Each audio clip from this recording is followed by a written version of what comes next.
दोस्तों, आज जिस मूवी के बारे में बात करने जा रहे हैं उस मूवी का नाम है प्रिजनर। 2013 में आई मूवी थ्रिलर और क्राइम से भरपूर है। 2 घंटे 34 मिनट की ये मूवी ने बॉक्स ऑफिस पर काफ़ी अच्छी कमाई की थी। डीबी ने इसे 8.1 की रेटिंग दी है तो रोटेट टोमेटो ने इसे 81% की। चलिए अब जानते हैं मूवी के बारे में।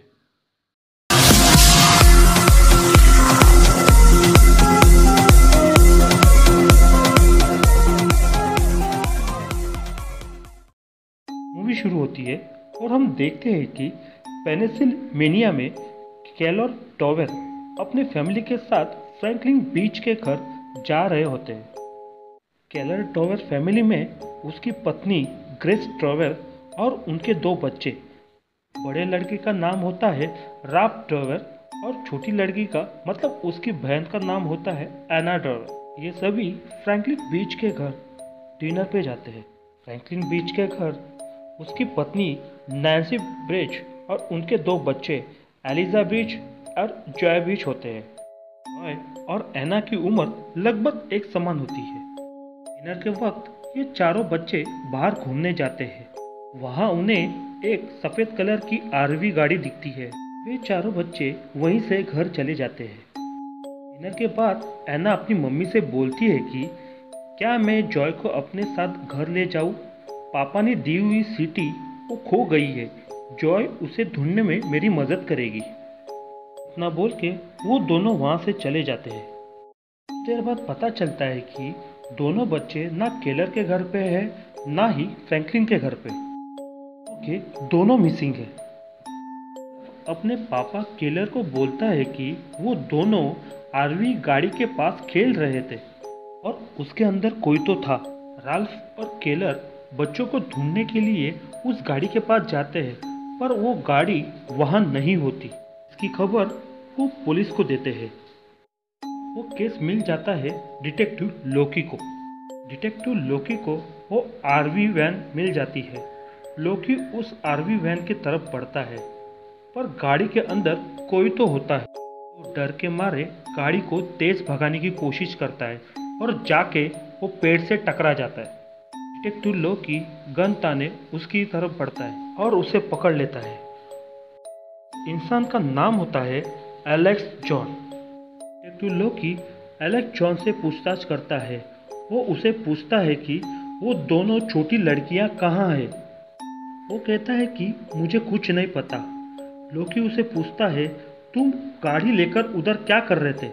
एलेक्स उसे बोलता है कि मैं उस गाड़ी में सोता हूँ और साथ ही साथ वो ये भी बोलता है कि मैं गाड़ी अपने आंटी के घर के पीछे खड़ी करता हूँ। इसके बाद डिटेक्टिव लोकी उस जगह जाता है और एक गाड़ी को देख रहा होता है। घर में से एक औरत बाहर आती है और वो उससे पूछती है क्या तुम उस गाड़ी को खरीदना चाहते हो? ये मेरे पति की गाड़ी है। और लोकी उसे कहता है नहीं। उस औरत का नाम होता है हॉली जॉस। ये एलेक्स जॉन्स की आंटी होती है। लोकी उसे पूछताछ करता है। वो बोलती है कि एलेक्स कभी गलत काम नहीं कर सकता। वो मेरे पति के भाई का बेटा है। लोकी को वहाँ ज़्यादा कुछ नहीं मिलता और वो वहाँ से चला जाता है। उसके बाद आरवी गाड़ी की पूरी तरह तहकीकात होती है। उसमें भी उन दोनों बच्चों का कुछ भी सबूत नहीं मिलता।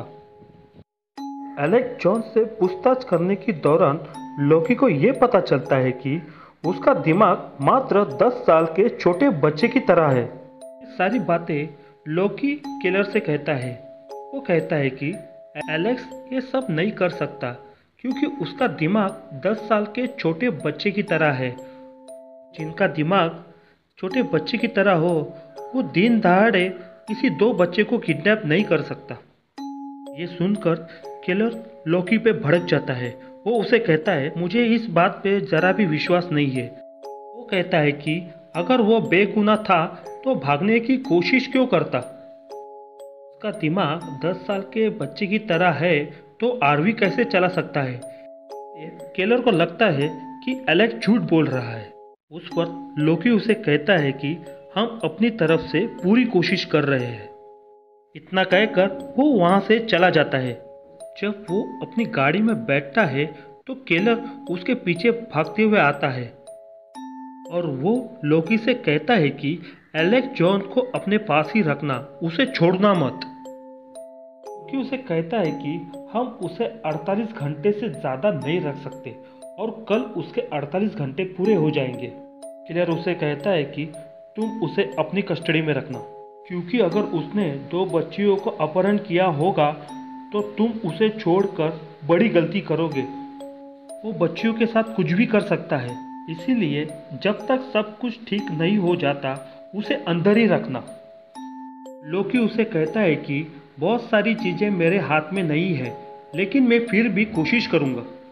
अब लोकी उन अपराधियों से पूछताछ करता है जिन्होंने कई साल पहले बच्चों का यौन शोषण किया था, और इस पूछताछ के दौरान उसे एक लीड मिल जाती है। वो चर्च का फादर होता है।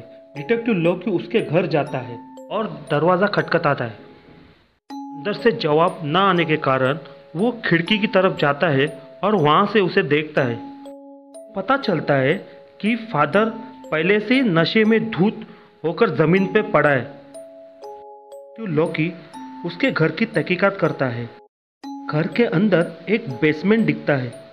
वो उसके अंदर उतरकर अंदर की तरफ जाता है और वहाँ एक डेड बॉडी पड़ी हुई होती है। उस डेड बॉडी को देखकर ऐसा लगता है कि बहुत वक्त से उसी जगह पड़ी है। डेड बॉडी के गले में एक लॉकेट दिखता है, पर यह पता नहीं चलता कि वो डेड बॉडी किसकी है। लोकी ऊपर जाता है और फादर को पकड़कर पूछता है ये डेड बॉडी किसकी है। वो बोलता है मुझे कुछ नहीं पता। आगे बोलता है कि ये आदमी चर्च में कन्फेशन करने आया था। उसने कहा कि मैंने अभी तक 16 बच्चों को मार दिया है और मैं और भी आगे ये काम करूँगा। ये काम करता हूँ, इसका मुझे गर्व है। मैंने किसी तरह उसे अपने घर बुलाया, इसके बाद मुझे इसे मारना पड़ा। दरअसल क्रिश्चियनिटी में लोग अपने गुनाह कबूल करते हैं। उनका मानना होता है कि उनके गुनाह कबूल करने से उनके पाप कम हो जाते हैं। आदमी भी ऐसा ही कर रहा था। के बच्चों की जान बचाने के लिए मुझे इसे मारना पड़ा। आगे हम देखते हैं कि अगली सुबह उन बच्चियों को ढूंढने के लिए वो जंगल में शुरू कर देते हैं।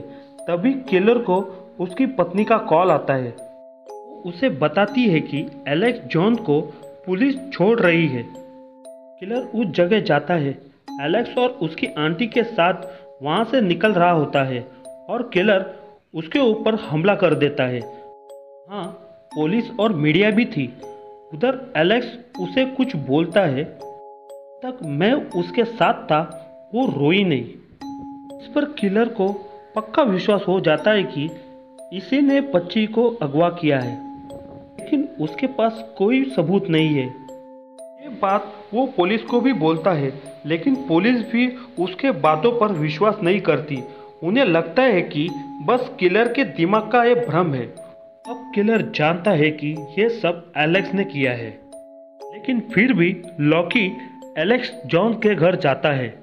पर एलेक्स जॉन और उसकी आंटी होती है और वो एलेक्स से पूछता है कि क्या तुमने ऐसा कुछ कहा था। वो मना कर देता है। वो बोलता है कि मैंने ऐसा कुछ भी नहीं कहा था।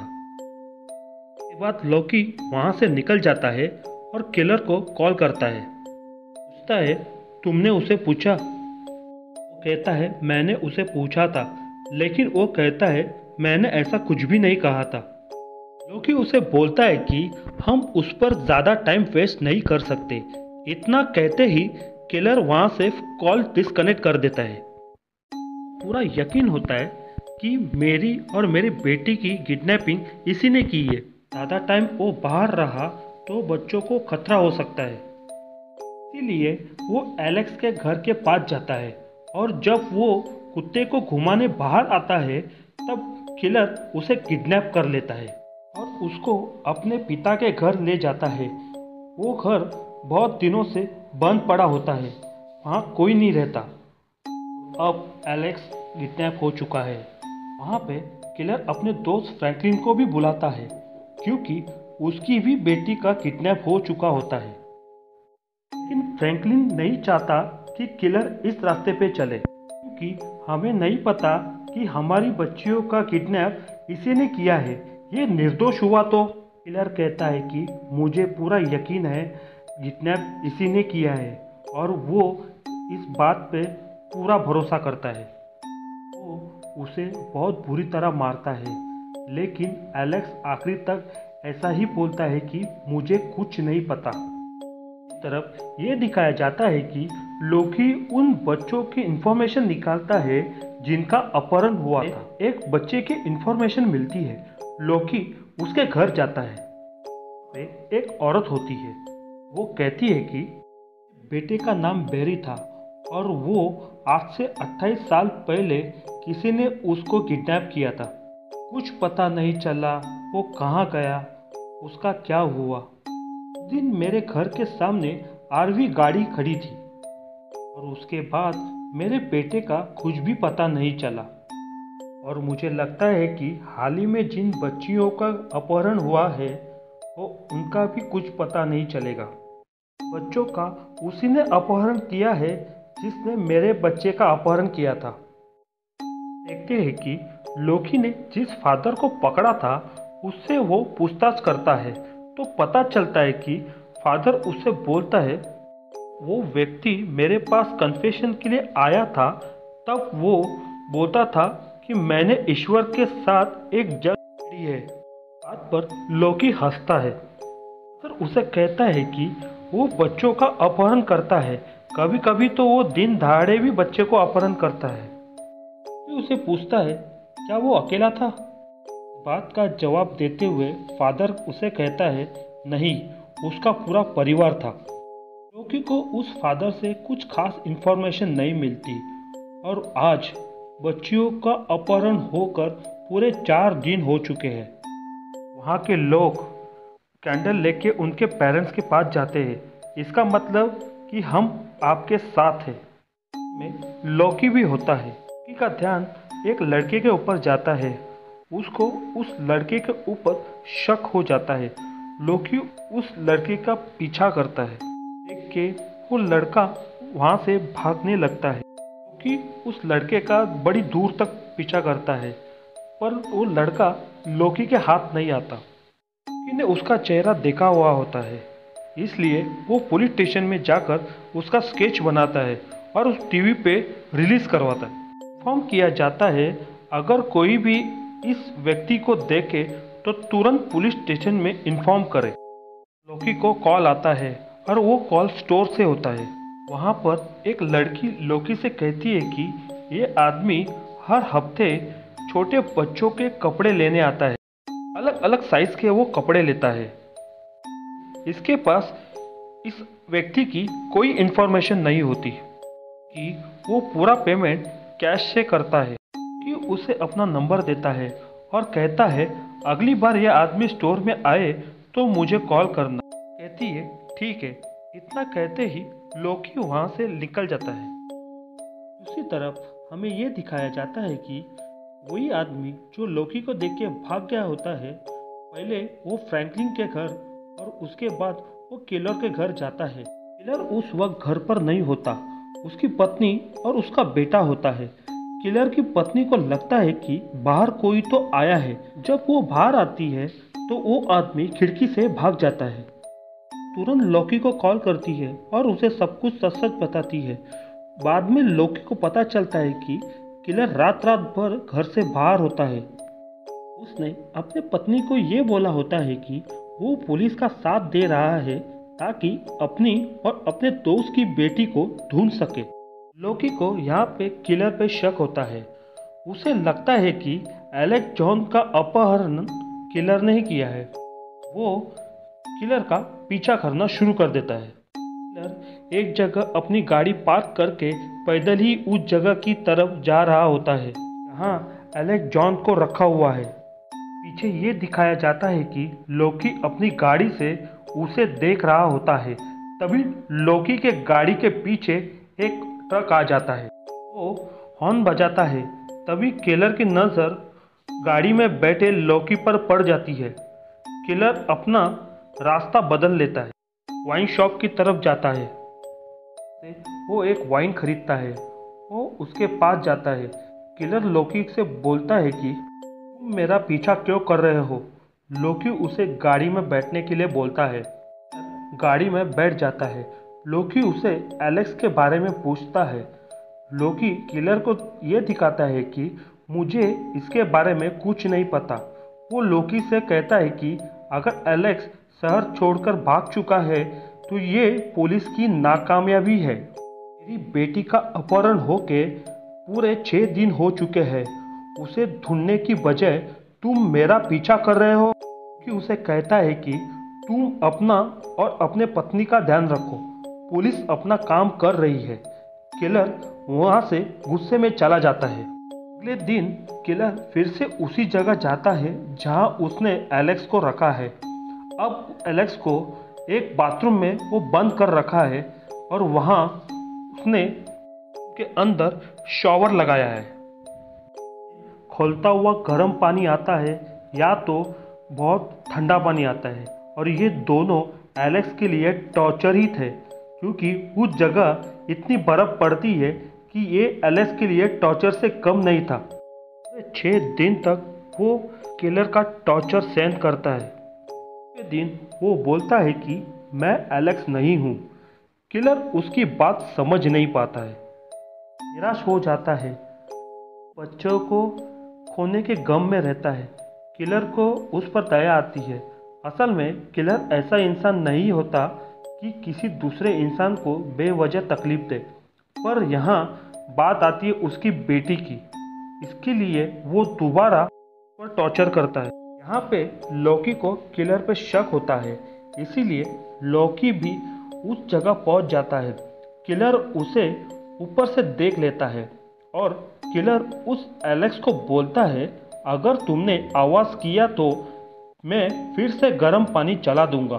और वो पर सोने का नाटक करता है कि घर के अंदर आता है और किलर को उठाता है। वो उसे पूछता है, एलेक्स जॉन कहाँ है।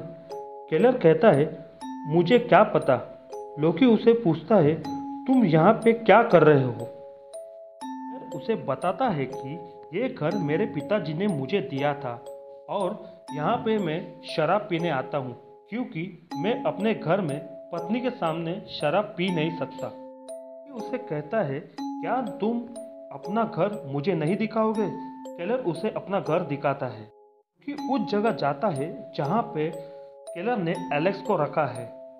इसलिए लॉकी उधर टॉर्च मार के देखता है। इस समय लॉकी को एक कॉल आता है और वो कॉल उस शॉप में से उस लड़की ने किया होता है जिसे लॉकी ने अपना कार्ड दिया होता है। लड़की उसे बोलती है कि आप जिसे ढूंढ रहे हैं वो लड़का आज यहाँ शॉप में आया था और मुझे देखकर वो भाग गया। लगता है उसे मुझ पर शक हो गया है। मैंने उसके गाड़ी का नंबर नोट किया है कि उस गाड़ी का नंबर लॉकी को दे देती है। लॉकी फाइंड आउट करके उसके घर पे पहुंच जाता है। लॉकी उसे ज़मीन पर पटक के अपने हिरासत में ले लेता है। वो उसके घर की चेकिंग करता है और वहाँ कई सारे बक्से रखे होते हैं। लॉकी एक एक बक्सा खोलकर वो देखने लगता है। उस बक्से के अंदर छोटे छोटे बच्चों के कपड़े होते हैं और उसके ऊपर सांप होते हैं। उन बच्चों के कपड़ों पर खून लगा हुआ होता है। यहीं पर और एक बक्सा होता है और उस बक्से के अंदर एक ड्राइंग बुक होती है। किताब का नाम if you finish all the image and you can go home. सारी पहेलियाँ तुम पूरी करो फिर तुम अपने घर जा सकते हो। लॉकी उस किताब को खोलता है। उसमें बहुत सारे पहेलियाँ होती है, भूल भुलैया के पिक्चर्स होते हैं और साथ ही उसमें सांपों के फोटो भी होते हैं। लॉकी को कुछ समझ नहीं आता। उसे इतना पता चलता है कि ये लड़का किसी ज़माने में अगवा हुआ था। लॉकी उस लड़के को अरेस्ट करता है और पुलिस स्टेशन ले जाता है और किलर और फ्रैंकलिन की फैमिली को बुलाया जाता है। फिर उन्हें पूछता है कि इन सारे कपड़ों में से आपके बच्चों के कपड़े कौन से हैं। वो लोग अपनी बच्चियों के कपड़े लॉकी को दिखाते हैं। ये भी कहते हैं कि जिस दिन हमारे बच्चियों का अपहरण हुआ था उस दिन हमारे बच्चियों ने ये कपड़े नहीं पहने थे। दरअसल ये किलर और फ्रैंकलिन के घर से चुराए गए थे। चोर वही होता है जिसे लॉकी ने अरेस्ट किया होता है। लॉकी उन पेरेंट्स को कपड़े दिखाता है तब पेरेंट्स को ऐसा लगता है कि हमारे बच्ची अब इस दुनिया में नहीं रहे। किलर को लॉकी की बातों पे बिल्कुल विश्वास नहीं होता। उसका मानना यह है जब तक बॉडी नहीं मिली है तब तक हमारी बच्चियां अभी तक जिंदा है। किलर वापस एलेक्स से पूछता है कि हमारी बच्चियां कहाँ हैं। ये वही जगह है जहां एलेक्स को बंद करके रखा है। किलर को बोलता है कि तुम्हारी बच्चियां अभी भूल भुलैया में है। किलर उस 10 साल के दिमाग वाले बच्चों की बात समझ नहीं पाता और फिर वो वहाँ से चला जाता है। तरफ हमें ये दिखाया जाता है कि लोकी ने जिसे अरेस्ट किया है उसे पूछताछ करता है। उसका नाम होता है बॉब टायलर, जिसके घर से हमें उन बच्चों के कपड़े मिले थे।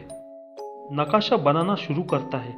दरअसल वो भूल भुलैया का नक्काशा बनाता है। नक्काशे को बनाते बनाते उसे पूरे 3.5 घंटे हो जाते हैं।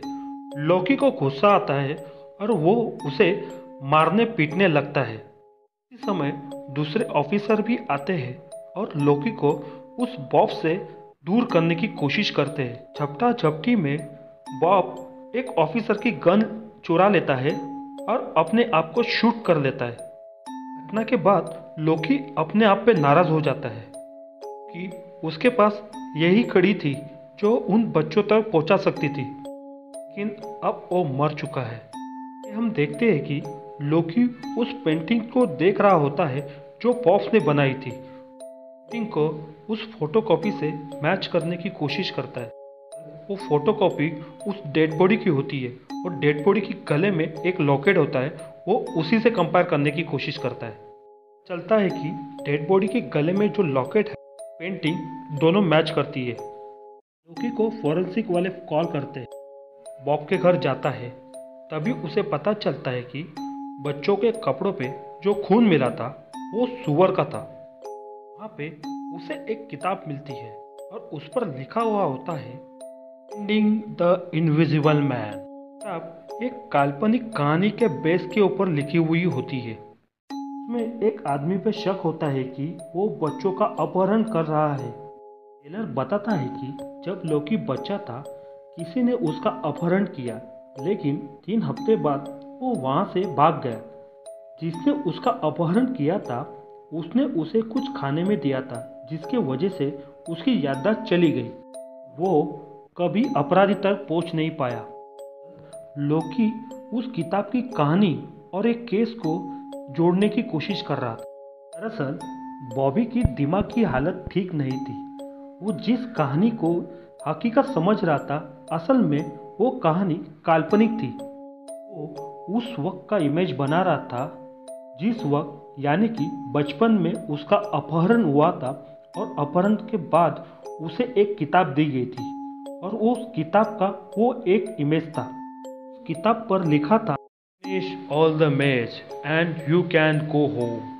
इसका मतलब ये होता है कि तुम सारे के सारे भूल भुलैया सॉल्व करो, फिर तुम अपने घर जा सकते हो। इतने साल बाद भी बॉब का दिमाग अभी तक बचपन में ही होता है, इसलिए वो ये सब करता है। और ये सारे सबूत देखने के बाद लॉकी समझ जाता है बॉब बेकसूर था और असली गुनहगार बाहर अभी तक घूम रहा है। इसी तरफ हमें यह दिखाया जाता है कि किलर एलेक्स जॉन्स की आंटी से मिलने जाता है। किलर उस आंटी से कहता है कि उस दिन मैंने जो एलेक्स के साथ पुलिस स्टेशन के सामने किया वो दरअसल बहुत गलत था। शायद इसी वजह से एलेक्स घर छोड़कर चला गया होगा। दरअसल किलर को उस आंटी पर शक होता है, इसीलिए उन्हें हमदर्दी वाली बातें करता है। एलेक्स की आंटी किलर से कहती है कि दरअसल मैं और मेरे पति हम दोनों बड़े धार्मिक हैं और एक दिन हमें पता चला कि हमारे बेटे को कैंसर है। कुछ दिन बाद हमने एलेक्स को गोद लिया। उसके बाद हमारा दुख कम हुआ पर ख़त्म नहीं हुआ। आगे बोलती है कि तुम थके हुए लग रहे हो। बोलता है कि हाँ थोड़ा बहुत, कल मुझे नींद नहीं आ रही, अजीब अजीब सपने आते हैं मानो कि भूल भुलैया के। कि आंटी को पता चलता है कि केलर को कुछ तो पता चला है, इसीलिए समझ जाती है कि एलेक्स इसके पास है। वो थोड़ी अनकंफर्ट हो जाती है, कहती है कि मैं भी एलेक्स की तरह ज़्यादा बात नहीं करती। आगे बोलती है दरअसल बचपन में एक एक्सीडेंट हुआ था और उस दिन के बाद मैं ज़रा कम बात करती हूँ, एलेक्स की तरह। किलर उससे पूछता है कैसा एक्सीडेंट। बोलती है कि दरअसल मेरे पति को सांप पालने की आदत थी। देखते देखते एलेक्स के मन में एक डर बैठ गया, इसीलिए वो कम बात करता है। एलेक्स को उधर कुछ ज़्यादा पता नहीं चलता, इसीलिए वो वहाँ से चला जाता है। एक दिन फ्रैंकलिन बीच की लड़की मिल जाती है और उसे अस्पताल में एडमिट किया जाता है। ये वही लड़की है जो किलर की बेटी के साथ किडनैप हुई थी। किलर उसे मिलने हॉस्पिटल जाता है और उसे पूछता है क्या मेरी बेटी अभी जिंदा है। डर के मारे रोने लगती है। वो किलर को बताती है कि आप वहाँ आए थे तब वही थे, बस हमारे मुंह के ऊपर पट्टी बांध रखी थी। सुनकर किलर शॉक हो जाता है। पलों के लिए उसे कुछ समझ नहीं आता। बाद किलर उस हॉस्पिटल से भागना शुरू कर देता है, मानो उसे सब कुछ पता चल गया है। जब लॉकी उसे हॉस्पिटल से भागते हुए देखता है तो वो भी उसके पीछे भागना शुरू कर देता है। तब किलर काफ़ी दूर निकल जाता है। लॉकी ऑफिसर से बोलता है कि मुझे पता है कि वो कहाँ गया होगा, कि उसके पिताजी के घर जाता है। उन्हें एलेक्स को कहाँ रखा है वो उसे ढूंढ निकालता है। एलेक्स मिल जाता है। दूसरी तरफ हमें ये दिखाया जाता है कि किलर उस आंटी के घर पहुंच जाता है कि उसे पता चल गया है कि मेरी बेटी यहाँ है, क्योंकि वो एक दिन पहले इसी घर आया था। घर के अंदर आता है, आंटी से बोलता है कि मुझे पता चल गया है कि मेरी बेटी यहाँ है। इसकी आंटी किलर को गन पॉइंट पे लेती है। उसे बोलती है कि डोर खोल के उसमें से हथकड़ी निकाल लो और पहन लो। साथ में उसे नशे का लिक्विड भी पीने बोलती है। उसके बाद वो उसे घर के पीछे ले जाती है। बोलती है कि हमारा बच्चा मरने के बाद मैंने और मेरे पति ने एलेक्स का अपहरण किया था। दरअसल उसका असली नाम होता है जिमी। उसके बाद वो बोलती है कि मैंने और मेरे पति ने हमने कई बच्चों को अपहरण किया और हमने सभी को मार दिया। वो बॉब जिसने पुलिस स्टेशन में अपने आप को शूट कर लिया, वो तो मैं बोलना भूल ही गई। मैंने और मेरे पति ने ईश्वर के साथ एक जंग छेड़ दी है। ईश्वर ने हमारा बच्चा छीन लिया और हम ईश्वर से नफरत करने लगे। उसी तरह हम सभी लोगों के बच्चे अपहरण करके उसे मार देते हैं ताकि वो लोग उस ईश्वर का नफरत कर सके, जैसे कि तुम अपनी बच्चियों को खोकर ईश्वर से नफरत करने लगे थे। मेरे पति के मरने के बाद मैंने ये काम ज़रा कम कर दिया। हमें फादर के घर जिस इंसान की बॉडी मिली थी, असल में वो इस औरत का पति होता है। उसे अपने पति की गाड़ी आगे करने बोलती है। एक गड्ढा होता है, वो उसे बोलती है तुम इस गड्ढे के अंदर जाओ। किलर उसे मना कर देता है। वो उसे पैर पर गोली मारती है, को उस गड्ढे में जाना पड़ता है। बाद किलर उस गड्ढे में टॉर्च जलाता है, तब उसे एना की सिटी दिखती है। समझ जाता है एना को भी इसी गड्ढे में रखा गया होगा, कि ये वही सिटी होती है जिसके बारे में एना अपनी माँ से बोलती है और उसे ढूंढने के लिए एना अपने घर जॉय को ले जाती है। लॉकी उस बच्चियों को ढूंढने बाहर आता है, तब वो उसी गाड़ी को देखता है। ये वही गाड़ी है जिस गाड़ी के नीचे उन दो बच्चियों को रखा था। उस गाड़ी के नीचे किलर होता है। अगली सुबह ये दिखाया जाता है लॉकी उस आंटी के घर जाता है, बताने आता है कि किलर से आप सतर्क रहिए, एलेक्स अब मिल चुका है। घर के अंदर उस आंटी के पति का फोटो देखता है। वही होता है जो फादर के घर डेड बॉडी मिली थी। फोटो को गौर से देखने के बाद लोकी को पता चलता है कि ये वही लॉकेट है जो डेड बॉडी के गले में था। बात पे लोकी समझ जाता है आज तक जितने भी अपराध हुए हैं ये सब इन दोनों ने ही किए हैं। कि गन निकालकर उस औरत के पास जाता है। वो औरत किलर की बेटी को इंजेक्शन देती है। लोकी इसे गन पॉइंट पर रखकर उसे रोकने के लिए बोलता है। औरत लोकी को अपनी गन से शूट करने की कोशिश करती है। कि उसे कहता है कि अपनी गन नीचे कर और अपने हाथ ऊपर कर। वो औरत नहीं मानती और लोकी को शूट कर देती है और इस मुठभेड़ में लोकी अपनी गन से उसे शूट कर देता है। औरत वही मर जाती है। लोकी को गोली छू कर निकलती है। इसी तरह लोकी अपने आप को संभालते हुए किलर की बेटी को उठाकर हॉस्पिटल की तरफ वो भागता है और उसकी जान बचाता है। अगले दिन सुबह हमें ये पता चलता है कि एलेक्स औरत का बेटा होता है जो आज से 12 साल पहले गुम हो गया था। हम देखते हैं कि किलर अब मिसिंग है। उसका कुछ पता नहीं वो कहाँ गया। उसके ऊपर एलेक्स को किडनैप और टॉर्चर करने का गुनाह है।